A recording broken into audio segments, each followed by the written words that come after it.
अस्सलाम वालेकुम। आज हम वीक 13 का लेक्चर नंबर 3 करेंगे, जो कि इस वीक का आखिरी लेक्चर है। तो लेट्स मूव फॉरवर्ड।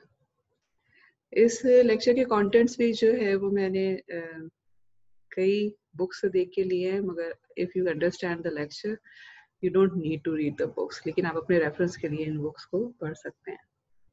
अनाउंसमेंट वही सेम है आपकी असाइनमेंट और टेक होम एग्ज़ाम के बारे में। उसके डिटेल्स जो एग्ज़ाम की वो इंशाल्लाह आज रात तक मैं अपलोड करने की कोशिश करूँगी। लेक्चर कंटेंट्स में आज के लेक्चर में मोस्टली हम एग्जांपल्स करेंगे। वो जो कॉन्सेप्ट हमने डीएफटी का पीछे देखा है उसी की बेस पे एग्जांपल्स करेंगे, और इसमें हम फाइनाइट लेंथ सीक्वेंसेस की एग्जांपल करेंगे, इनफाइनाइट लेंथ सीक्वेंसेस की बात करेंगे, then we will talk about zero padding क्या होती है, और एट द एंड हम एक नया कॉन्सेप्ट देखेंगे सर्कुलर शिफ्ट का, जो कि DFT की प्रॉपर्टीज में यूज हो रहा होगा। So we will as usual we will start with the recap, a brief recap. और जिस तरह से हमने पिछले लेक्चर में किया था, we started with DFT and we know that DFT क्या है हमारे पास। DFT is actually samples of DTFT, ठीक है। और let me just make the famous spectrum जो कि हर जगह हम बना रहे होते हैं। सो अगर हम इसके सैम्पल्स ले लेते हैं तो वी कॉल दिस DFT, और वेयर आई एम अस्यूमिंग कि this is spectrum of some signal x of n. इसमें we talked about two lengths. एक तो length of the signal x of n की लेंथ है, जिसको we said के इसको हम l ले लेते हैं x of n की लेंथ को, और जो DFT के जो सैंपल्स है उसकी लेंथ को we are represented by n. हमने एक एग्जांपल इनमें की थी and we saw कि अगर हमारे पास n is greater than or equal to L, तो हम IDFT करके x of n को दोबारा एक्सट्रैक्ट कर सकते हैं। So in other words what we are saying is के अगर हमारे पास नंबर ऑफ सैंपल्स DFT के सैंपल्स जो हैं वो लेंथ ऑफ द सीक्वेंस से ज़्यादा है, तो उस केस में sampling actually is giving us DFT, which is requirement. Now the next option is अगर लेंथ कम है, ठीक है, तो for example if I have n less than l, तो उस केस में क्या होता है, सैम्पलिंग को हम उस वक्त भी कर सकते हैं, लेकिन इस केस में व्हाट वी कंक्लूडेड वाज कि जो सैंपल्स होते हैं दे आर नॉट, यानी ये जो DFT से हम देख रहे होते हैं, it gives us DFT of some alias version of x, not the x itself.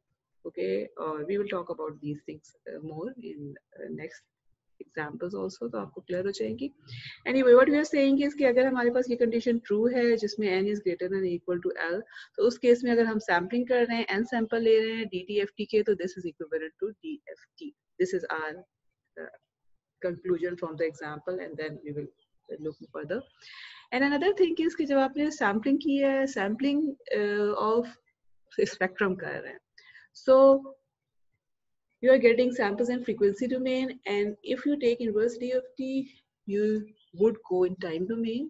So what we saw was कि अगर हम inverse DFT लेते हैं तो we don't get the signal x of n itself, but we get the repeated copies of the signal x of n. This is an important result, and which shows कि हमारे पास जो inverse DFT है, we expected कि हमें sample से जो है, जिस तरह अगर आपके पास फोरियर ट्रांसफॉर्म है उसका इनवर्स लेते हैं तो ओमेगा x of n मिल जाता है x of ओमेगा से। लेकिन what we are seeing here is कि जो DFT है उसका जब आप इनवर्स में जा रहे हैं टाइम डोमेन में, तो you are not getting x of n but repeated copies of x of n. But the good thing is कि if we have n greater than or equal to L, then in that case उन repeated copies में से अगर हम central copy ले लेते हैं, तो this actually gives us the signal x of n back. This is one of the questions जो कि हमने last class में ask किया था कि अगर आपके पास domains change कर रहे हैं, if you are going from time to frequency domain, frequency to time domain, so there is a duality that exists कि एक से दूसरे में आप जा सकते हैं. So we wanted to make sure कि अगर आप samples ले रहे हैं frequency domain में, तो it should be giving you this somehow back the signal in time domain. So that is what we are saying under this condition, that n is greater than equal to L. But if n is less than L, then in that case what is happening? We are not getting जो हमें center copy उस case में मिल रही है, this is actually the alias version of x of n. So in other words, the same thing I am repeating again and again because this is important.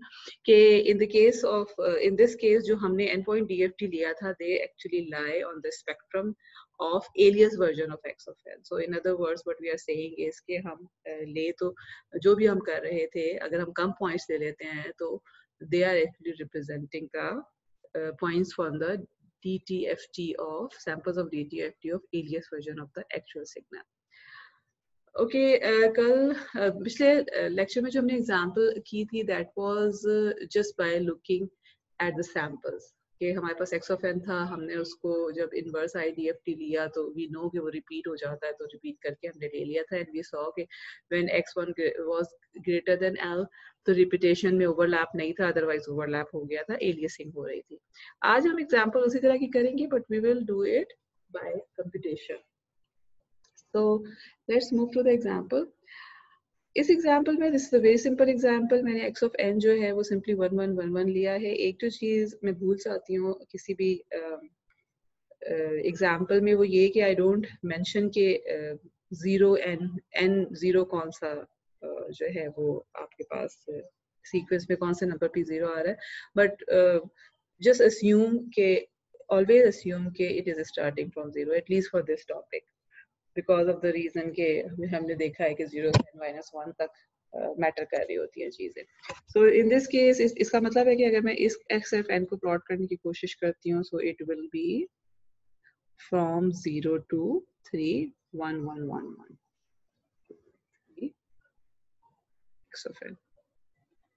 This is kind of a window कह लें, pulse impulse rectangle कह लें, मतलब जो है, और this is a very famous actually signal, ही हम कई जगहों पे यूज भी करते हैं, आप आगे भी देखेंगे, शायद आपने पहले भी देखा होगा. Anyway what we are saying is कि हम इसका दो चीजें जो हैं वो करेंगे, 4 पॉइंट DFT लेंगे और 2 पॉइंट DFT लेंगे. सबसे पहली चीज अब क्या, there are two lengths which are important, L and M. तो L इस केस में इज इक्वल टू 4 और फर्स्ट केस में n इज 4 व्हिच मींस के बगैर कुछ किए हुए भी, बिकॉज आई नो कि n is equal to l, तो इट मीन्स कि अगर मैं DFT लेती हूँ तो उससे मुझे x of n को एक्सट्रैक्ट करना पॉसिबल होना चाहिए. ऑन द अदर हैंड इस केस में जो है n इक्वल टू 2 का मतलब है कि n is less than l, तो मुझे पता है कि एलियसिंग होनी चाहिए just without doing anything else. Now we will actually compute those thing and then try to see कि एलियसिंग हो रही है कि नहीं, सैंपल्स के थ्रू भी also, not only just by plot but by computation also. So I'll start with the first option जिसमें n is equal to 4 और simple जो है मैंने DFT के formula से samples लेने की कोशिश करी, because what we are claiming is के but we actually know is कि DFT जो है वो samples of DTFT होते हैं. तो हमने यहाँ से जो है वो DFT को कंप्यूट किया. DFT का फॉर्मूला मैंने लगाया हुआ है, 0 से n-1 तक समेशन जाती है and it is x of n e minus j 2 pi k n divided by capital N which is the number of samples in DFT, जो कि इस केस में 4 हैं.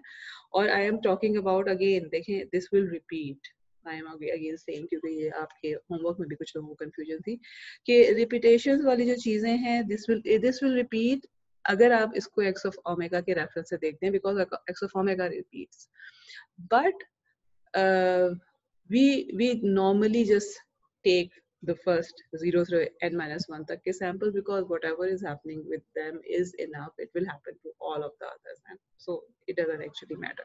So in this case में k equal to 0 1 2 3 मैंने लिया हुआ है, लेकिन in some cases in some books you will see कि k 0 भी होगा, plus minus n 2 n 3 n, वो सारा ले रहे होंगे, which means कि they are talking about the copies and they which will be the repetition of the same samples. So first of all I will compute the first sample. K equal to 0 के लिए simple है, मैं ये formula लगा के आ जाएगा. Second sample के लिए जो है k को मैंने 1 रखा है यहाँ पर, and then it is very simple computation. I would advise के बजाय आप यहाँ पे मेरी computation को देखें आप खुद करके और results को सिर्फ पहले कर लीजिएगा. X of 0 k को 1 रख के मैंने xk of 1 निकाला है, फिर 2 निकाला है, and then it should be 3. Actually ये जो है ना error है, it should be xk x4 of 3 होना चाहिए था. And all of these come out to be zeros except xk4. So it means कि मेरे पास जो यहाँ से मुझे DFT जो मुझे कंप्यूट होके मिल रहा है by formula, this is actually equal to 4 when k equal to 0 and it is 0 otherwise for k equal to 1, 2 and 3 के लिए. Now what I would like to see is कि अब ये मैंने DFT computation की है by the formula. Now I want to see are they actually samples of DTFT. So for that I would need DTFT और फिर उसकी sampling करेंगे. 4 सैम्पल्स हम इक्वल डिस्टेंस पे ले लेंगे. तो पहले मैं DTFT कंप्यूट कर रही हूँ.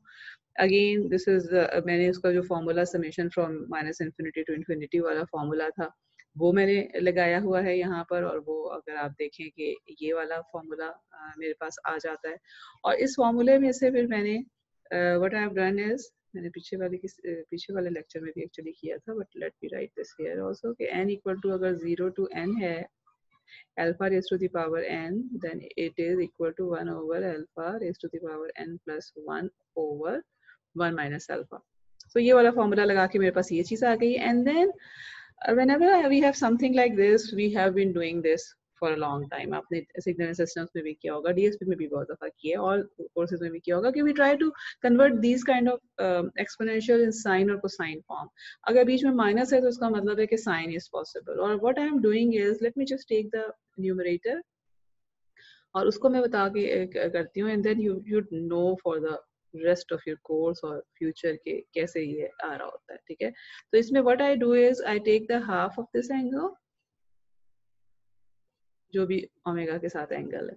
तो इसका मतलब है कि जो मेरे पास मल्टीप्लिकेशन है 1 जो है it will become plus of this angle j omega 4/2, जिसको let me write 2, और आगे जो है वो माइनस j ओमेगा 2 हो जाएगा क्योंकि उसका हाफ मैंने निकाल लिया है, -4 था ना तो हाफ निकाल लिया तो ये 2 हो जाएगा. और इससे मुझे नजर आ रहा है कि अगर मैं इसको 2j से मल्टीप्लाई डिवाइड करूं तो it will come out to be sine, जो कि यहाँ पर है. और actually this is what we are doing. और 2j हम मल्टीप्लाई भी कर रहे हैं, डिवाइड भी कर रहे हैं. एक 2j नीचे वाले साइन में यूज हो रहा है, एक ऊपर वाले में यूज हो रहा है, इसलिए आपको कहीं पे भी वो 2j नजर नहीं आ रहा. नीचे भी हमने इसी तरह से e - j ओमेगा बाई 2 को कॉमन निकाला है. So this is actually x of omega which is a DTFT of x of n, जो कि हमें मिला हुआ है. और x of n यानी रेक्टेंगुलर अगर पल्स सीक्वेंस है तो उसका DTFT 4 अगर सैंपल्स हैं तो इस फॉर्म में आ जाता है. अब मैं इसको सैंपल करती हूँ, which means कि मैं 2 pi k/4 के डिस्टेंस से जो है इसके वैल्यूज उठाती हूँ. And I am not actually giving you the values here. I mean, I am not giving it for every k, लेकिन आप इसको सॉल्व करके खुद देख लीजिएगा. It would come out to be 0 for k equal to 0, and for all the other values of k, sorry, it will come out to be 4 for k equal to 0, and then 0 for all other values of k. Actually, I would advise you to do it. कि ये 0 कैसे आता है, because of the sorry 4 कैसे आता है, because of the reason कि यहाँ से तो मुझे साइन 0 over 0 नजर आ रहा है अगर मैं k को 0 करती हूँ तो. let me just give you a hint कि L'Hopital rules यहाँ पे यूज करेंगे. so this from this example what we conclude is कि हमारे पास जो सैंपल्स हम कंप्यूट कर रहे हैं DFT के by their formula, जो भी DFT कंप्यूट कर रहे हैं by the formula is actually equal to samples of DTFT provided that n was equal to L. So we conclude that DFT is actually sampling of DTFT when n equal to L, और greater के लिए भी हम देख चुके हैं, हमने पिछली दफा देखा था. Now what happens if it is less than L, यानी 2 के लिए देखते हैं. अब इस केस में हम क्या करते हैं, let's start with the Fourier domain and then come back to time domain, और हम ये देखते हैं कि अब हमें ये तो पता है कि एलियासिंग होगी, लेकिन किस तरह से एलियासिंग होगी वो हम फॉर्मूले के थ्रू करने की कोशिश करते हैं। तो इस केस में अगेन हमारे पास एक्स ऑफ ओमेगा तो वही है जो कि पिछले वाले एग्जाम्पल में था, देयर इज नथिंग चेंज, मैंने उसी को कॉपी पेस्ट किया हुआ है। लेकिन यहाँ पर जो नंबर ऑफ सैंपल्स हैं ओमेगा के, इसका फॉर्मूला चेंज हो गया, ये 2k/2 हो गया instead of 4, and then I am getting just 2 samples, k equal to 0 पे और k इक्वल टू 1 के ऊपर। Now what I want to see is कि जब मैं इसका IDFT लेती हूँ, so this is actually samples of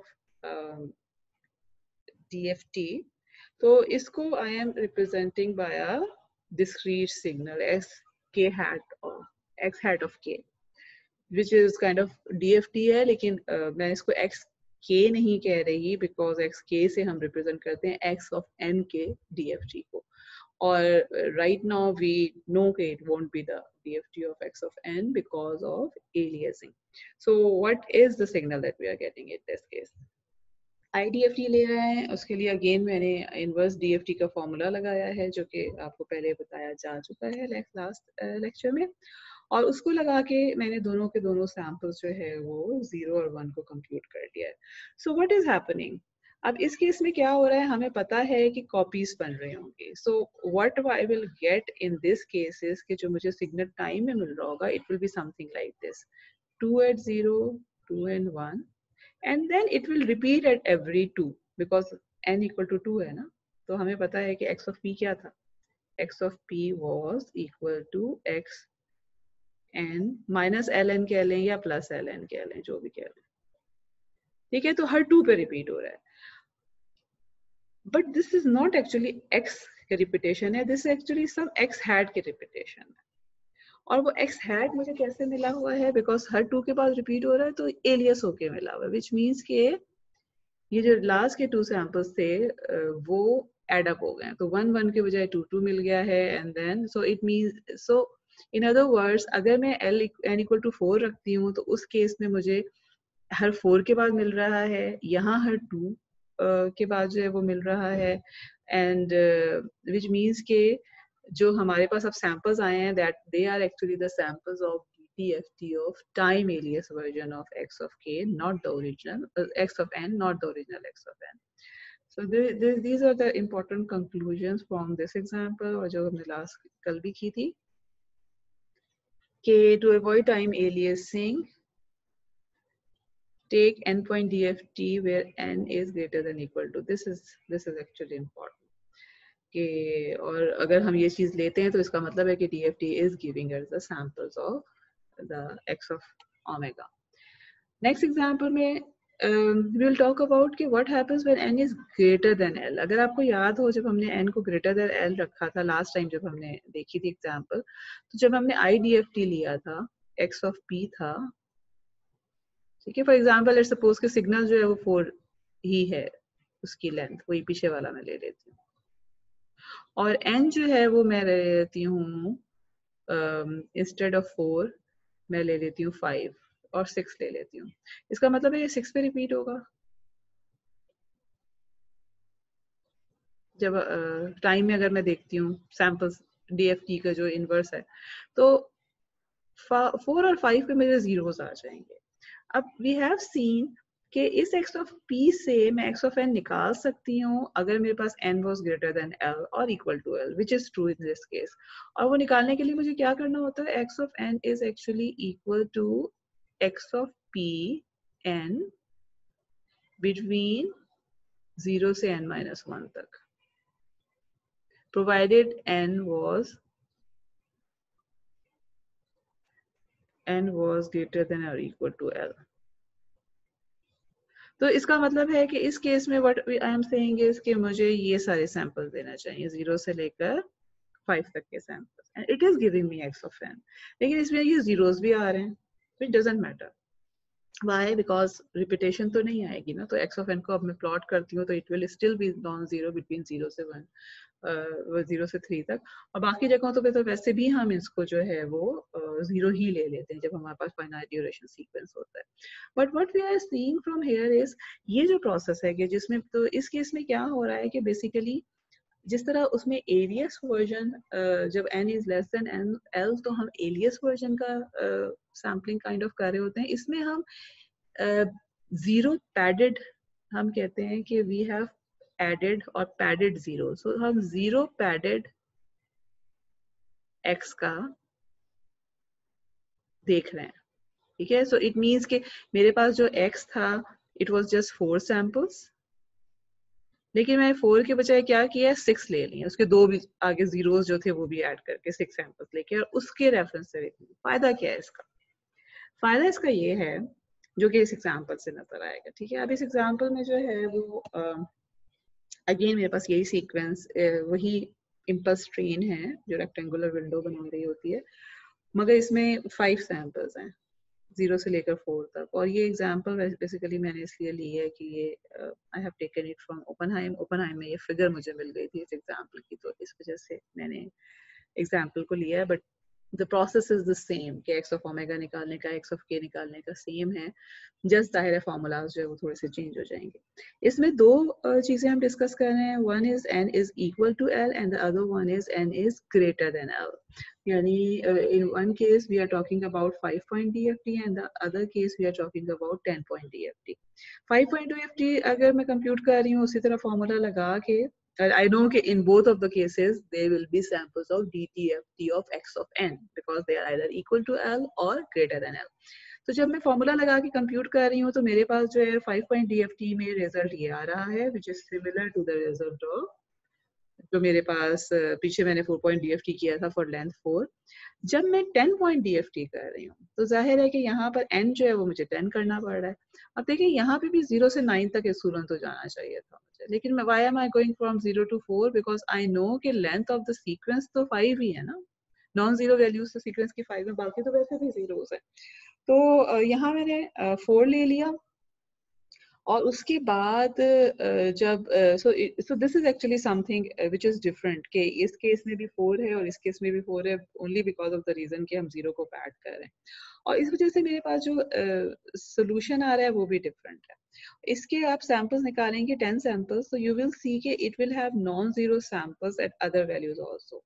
तो व्हाट इज एक्चुअली हैपनिंग, जब मैं 5-point DFT ले रही हूँ तो मेरे पास अब देखें यहाँ पर एक्चुअली ये ओपनहाइम है, तो ओपनहाइम में नोटेशन जरा डिफरेंट है. This is Fourier of this is actually spectrum of omega का मैग्नीट्यूड है, ओमेगा एक्सिस है, एंड उन्होंने हम जो है वो x n of k से कह रहे हैं या x of k से रिप्रेजेंट कर रहे हैं, इन्होंने जो है उसको x of tilde k से किया हुआ.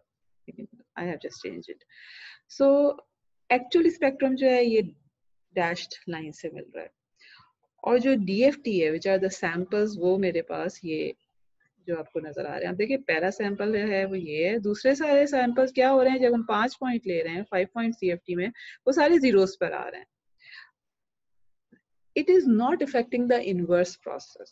X of P में कॉपीज आपके पास अभी भी वैसे ही बन रही होंगी साथ साथ, और अब यानी X of N आप इससे फिर भी this is okay as long as if you want to extract the inverse DFT और X of N लेना चाहते हैं. लेकिन this is not a very good representation of sampling of this X of omega, क्योंकि देखें अगर मैं इसको खाली प्लॉट करती हूँ तो what am I? I have 1 here, I have 1 at 5 here, I have 5 at 5, I have 5 at 10. So this is not a very good sampling strategy. So in order to get the better picture, I would want to have more samples. तो उस more samples के लिए मैं क्या करूँगी कि 5 के बजाय for example मैंने 10-point DFT ले लिया. अगर आप इस 10-point DFT को कंप्यूट करेंगे और वैल्यूज निकालेंगे, you will see कि you will have samples here also. Okay, so it means कि I will get a representation of what it should have been. और अगर मैं 20 पॉइंट कर दूंगी तो मुझे और मिल जाएंगे, अगर मैं 50 कर दूंगी तो और मिल जाएंगे, which means कि it will start to get the shape of whatever the actual signal was. So, but again, as I was saying, कि it won't affect the computation of inverse DFT. यानी ये फायदा है कि आपको इसकी वजह से a better representation मिल रही होगी. So this is important and they actually do it a lot. ठीक है. So in order to have a better picture of x of n in frequency domain, we need closely spaced samples. So which means कि we want a small this thing, और हम large वो ले लेते हैं, and we all normally take n equal to n greater than l or pad n minus l 0 at the end of the original sequence, and this is the process which is called zero padding. And then we have finer interpolation, meaning the same thing if we have more sample as compared to n equal to l case. Okay, this actually ends the portion of finite DFT. We will talk a bit about infinite duration signals कि उसके DFT में क्या हो रहा होगा. अब एक चीज तो कंफर्म है, देखिए infinite duration signal, for example, let me take the example of an, un, where a is between 0 and 1. In this case, I know the example is signal is, जो length of the signal क्या है, infinity है. अब मैं n जो है वो even equal to or greater than l तो मैं ले ही नहीं सकती. This is impossible. तो ये तो infinite duration में हो गया, इसका मतलब है कि aliasing तो होगी ही होगी टाइम में, जो repeated copy वाली अगर आप बात करते हैं तो. But another thing is कि आप ये कह सकते हैं कि जी n u of n जो है, u of n is something which is not actually मतलब actual scenario में तो u of n जो है उसका concept नहीं है ना infinity का.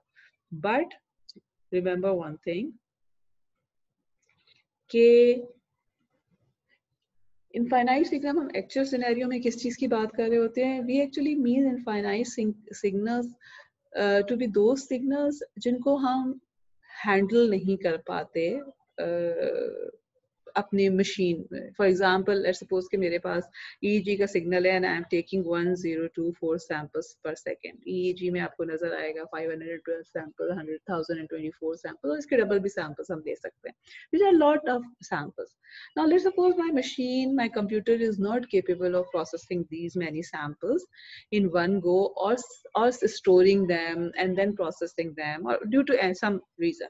So it means, from my point of view, this is infinite length sequence, and I would not be able to deal with the whole sequence. So इस case में जो है, what we can do is कि instead of working with the whole sample sequence x of n, we take n samples of the sequence, which means कि we truncate x of n. Yeah, in other words, what we are saying is कि मैं x of n के बजाय x sub n ले लेती हूँ, which are only n minus 1 samples of x. और instead of computing the DFT of x of n, ये जो truncated x of n है, इसके हम samples को का DFT compute कर रहे होते हैं, ठीक है. और now how do I get this x of n sub n of n from x of n? अब let's suppose कि मेरे पास x of n was something like this, ठीक है, this thing 0 से लेकर 5 तक जा रहा है, and I just want to keep the first 3 values. तो लॉजिकल चीज क्या है, मैं इसको एक ऐसे सिग्नल से मल्टीप्लाई करूँ, एक थोड़ा सा मुझे just change the, let me change the values, ठीक है, कि ये 1 है तो ये दोनों 2 2 हैं. अच्छा, मैं क्या चाहती हूँ, I just want to drop, so I would just multiply it with a signal जो यहाँ सारे 1s हों और बाकी 0s हों, जिसकी वजह से जो है वो मुझे सिर्फ ये सैंपल मिल जाएंगे और truncated version of x मिल जाएगा. And this is actually something जो कि आप already देख चुके हैं. This is the rectangular window जिसके हम बार-बार examples की बात कर रहे हैं. तो उस केस में this is what actually we are doing, कि जब हम इसको ले रहे हैं तो we are multiplying x of n by this signal which we call window of length n, जो ठीक है, इससे मल्टीप्लाई करें. अब जो ये विंडो है 1, वी हैव जस्ट सीन कि इसका फोरियर ट्रांसफॉर्म हम इस तरह से निकाल लेते हैं. Now the thing is that if we are taking multiplication in time domain, तो जो x of n of omega होगा, यानी ट्रंकेटेड वर्जन का जो हमारे पास फोरियर स्पेक्ट्रम होगा, that will be equal to convolution of these two. जो विंडो का हमारे पास स्पेक्ट्रम है और जो सिग्नल का स्पेक्ट्रम है, विच मीन्स के अगर मैं ट्रंकेशन कर रही हूँ तो मुझे ऑलरेडी जो सैंपल्स मिल रहे होंगे वो एक्स ऑफ ओमेगा के नहीं मिल रहे होंगे, बल्कि x of omega convolve with डब्ल्यू ऑफ ओमेगा के मिल रहे होंगे, या in other words smeared version of x के मिल रहे होंगे. फॉर एग्जांपल अगर एक्स ऑफ ओमेगा जो था वो मेरा इस तरह से था, तो because of the convolution with डब्ल्यू ऑफ ओमेगा ये it may become something like this के आपके पास जो है एलियसिंग वगैरह हो सकती है, सिमियरिंग हो जाएगी, एजेस जो है वो ड्रॉप हो जाएंगे और समथिंग लाइक दिस. ठीक है, I am not going into the detail, but what you only know is कि जब हम इसका यानी नंबर ऑफ सैंपल्स अगर हम कम करके उससे काम करवाते हैं उसको, तो उस केस में व्हाट इज हैपनिंग इज कि वी हैव दिस इशू के आपका जो फोरियर है डोमेन में उसमें एक्चुअल एक्स ऑफ ओमेगा मिल ही नहीं रहा. तो अगर आप सैम्पलिंग कर रहे हैं तो यू आर एक्चुअली सैम्पलिंग दो that x of n of omega, not x of omega. दूसरी चीज और रिलेशनशिप दोनों में क्या है, D T F T of x of n of omega या D T F T of x of omega, ये रिलेशनशिप. तो जी, तो what is the difference between x of omega and x n of omega? x of omega जो है वो इसके लिए जाहिर है कि हम जो लिमिट्स ले रहे होते हैं they are from minus infinity to infinity, लेकिन अगर हमने सैंपल्स कम कर दिए हैं तो डेफिनेटली लिमिट्स चेंज हो जाएंगी बिकॉज ऑफ द रीजन कि x of n जो है उसके आगे पीछे जीरो है. तो उसकी वजह से जो है स्पेक्ट्रम चेंज हो जाएगा और उसका इफेक्ट यही हो रहा होगा जो कि विंडोइंग का इफेक्ट हम बात कर रहे थे. Let's do an example to understand it better. ये एग्जांपल आपकी बुक की एग्जांपल है. अच्छा, before we go to this example, another thing I would very much like you to do this example 7.1.2 जो है ये आप जरूर करके देखिएगा. ये जो एग्जांपल मैंने की हुई है इससे बहुत मिलती जुलती एग्जांपल है, लेकिन ये वाली मैंने ओपनहाइम से ली थी. आपकी बुक में उसको बहुत ज्यादा डिटेल में एक्सप्लेन किया हुआ है. So just do this. This is also another example from your book, और मुझे अभी ये याद नहीं है कि कौन सी एग्जांपल नंबर है, लेकिन you should be able to see 7.1.1 है शायद, but anyway you can actually 7 chapter में आपको ये मिल जाएगी. तो इसमें हमने इनफाइनाइट लेंथ सीक्वेंस लिया हुआ है. We will start with the same steps के जो हम फाइनाइट लेंथ सीक्वेंस के लिए लेते रहते. पहले जो है we will just take the samples of this infinite length sequence spectrum, और बाद में जो है नेक्स्ट पार्ट में हम इसको वो करके देखेंगे, ट्रंकेट करके, और फिर उसका फोरियर लेके देखेंगे या उसका डीएफटी लेके देखेंगे. So this is a signal और Fourier transform. This is something जो कि आपको ज़बानी याद होगा because Fourier transform में आप ये formula बहुत ज़्यादा use किया होगा. A n u of n का Fourier transform is this one. And now I am taking n samples of DTFT. And for the time being, I know कि n can be anything. अभी n को मैंने define नहीं किया है, मगर s sample लेंगे तो by default formula जो है वही हो जाएगा. तो omega को 2 pi by omega will be equal to 2 pi by n. से मैं रिप्लेस करूंगी और फिर मुझे जो है वो n सैंपल्स वाला फॉर्मूला मिल जाएगा. नाउ आई नो के टाइम में जो सीक्वेंस होगा it should be the periodic replication of x of n. तो वो मैंने xp ऑफ n का फॉर्मूला यहाँ पे लगा दिया है और पीरियोडिक रेप्लिकेशन का, और इसमें बिकॉज u ऑफ n है तो उसकी वजह से लिमिट्स थोड़ी सी चेंज हो जाएंगी. And then again this is something जो कि आपने बहुत ज्यादा DTFT के जो 2 चैप्टर्स आपने कवर किए हैं पिछले, उसमें आपने बहुत डिटेल में ये चीजें की होंगी. So I am not going to actually do them again. लेकिन what I would like you to see is कि x ऑफ p जो है मेरे पास मुझे an divided by this factor मिल रहा है. अब आप देखें, अगर तो मैं xp ऑफ n से x ऑफ n एक्सट्रैक्ट करना चाहूँ तो इसका मतलब क्या है कि I should have an. It should be an from 0 to infinity तक, क्योंकि उसी की कॉपीज होनी चाहिए. मगर ऐसा नहीं है. Why? Because of the reason कि 0 से इंफिनिटी तक वाला इनफाइनाइट ड्यूरेशन जो है रेप्लिकेट नहीं हो सकता. तो ये फैक्टर जो है that is actually introducing aliasing. और यहाँ आप देखें कि इसका क्या मतलब है कि आगे के जो सैंपल्स थे n के बाद वाले सैंपल्स वो बेसिकली पीछे आके एड अप होके और हमें बेसिकली उसके सैंपल्स मिलते हैं बजाय इसके के एक्चुअल इनफाइनाइट ड्यूरेशन सीक्वेंस के मिल रहे होते हैं. और एक चीज आप यहाँ पे देख सकते हैं कि अगर n बहुत बड़ा हो जाएगा तो इसकी कंट्रीब्यूशन जो है वो कम से कम होती चली जाती है. या in other words what we are saying is के n infinity अगर चला जाता है तो this will become a to the power n. But again वही बात है कि infinite duration है तो n to infinity कभी भी नहीं होगा.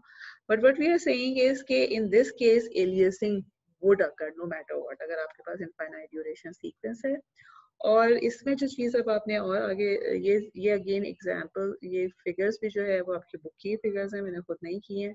इसमें x ऑफ n है, x ऑफ ओमेगा का स्पेक्ट्रम दिया हुआ है और ये जो बाकी है n इक्वल टू 5 है उससे हम IDFT ले रहे हैं और n इक्वल टू यानी इसका 5 सैंपल्स के बाद IDFT और 50 सैंपल्स के बाद IDFT.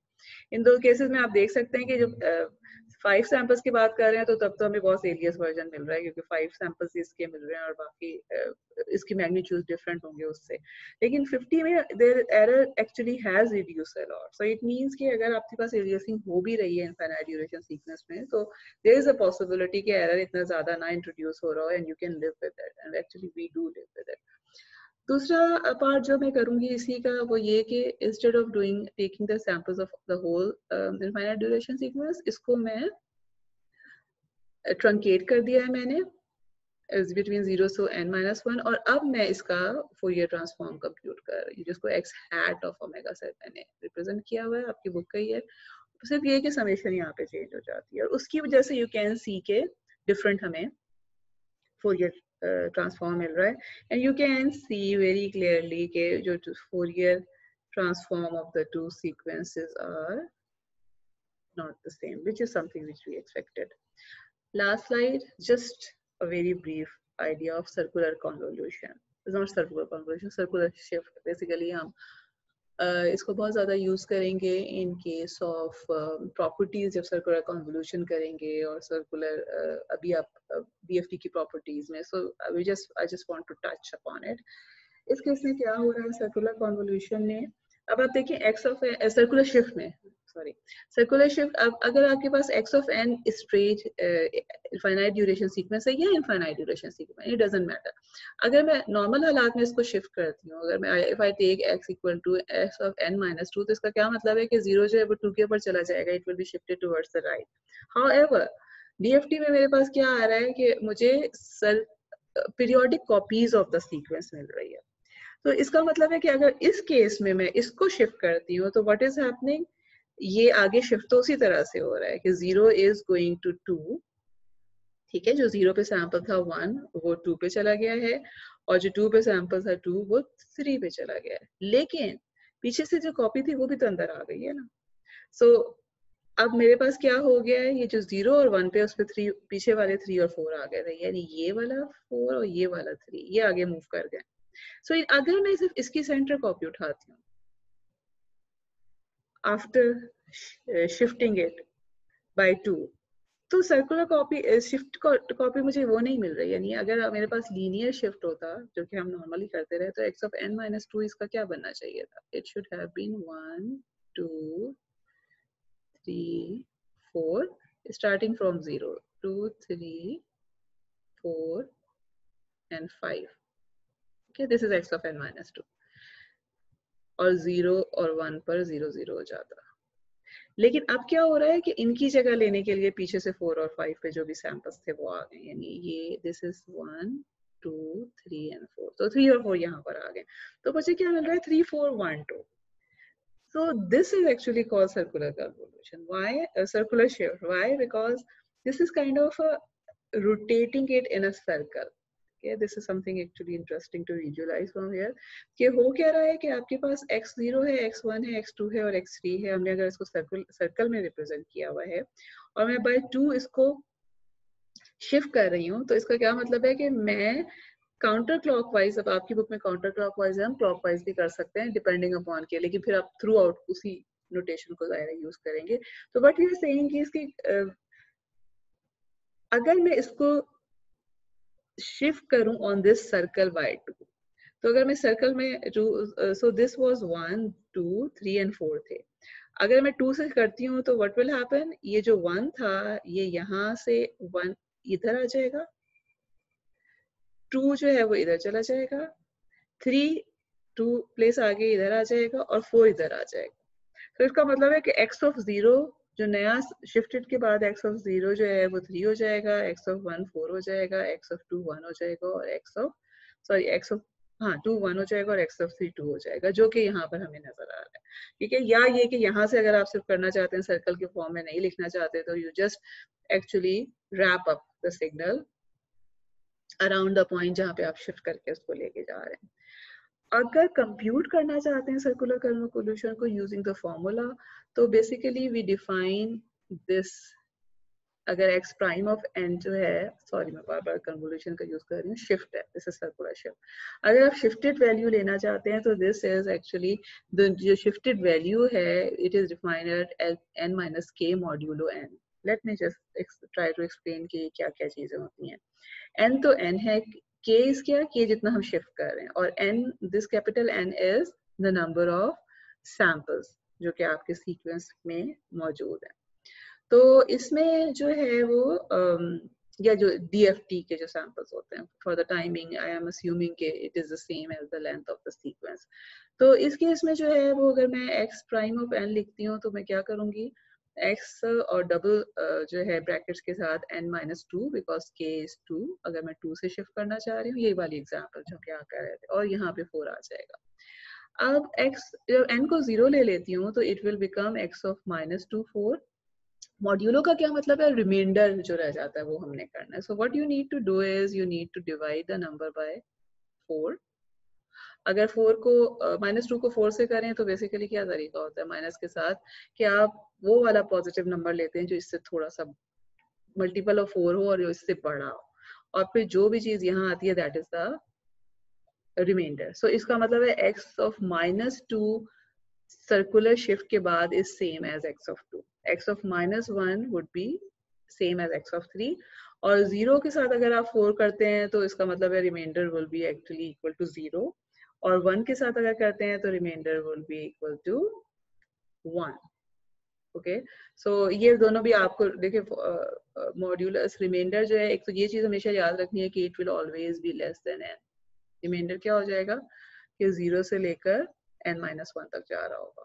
और डिवीजन जो है वो करनी है आपको, you should be able to understand कि अगर आपके पास छोटे नंबर्स हैं, जिस तरह 0 है और उसको अगर 4 से कर रहे हैं तो यहाँ पे मेरे पास जो है वो रिमाइंडर 0 क्यों आ रहा है, और अगर 1 को 4 से डिवाइड कर रहे हैं तो 1 क्यों आ रहा है।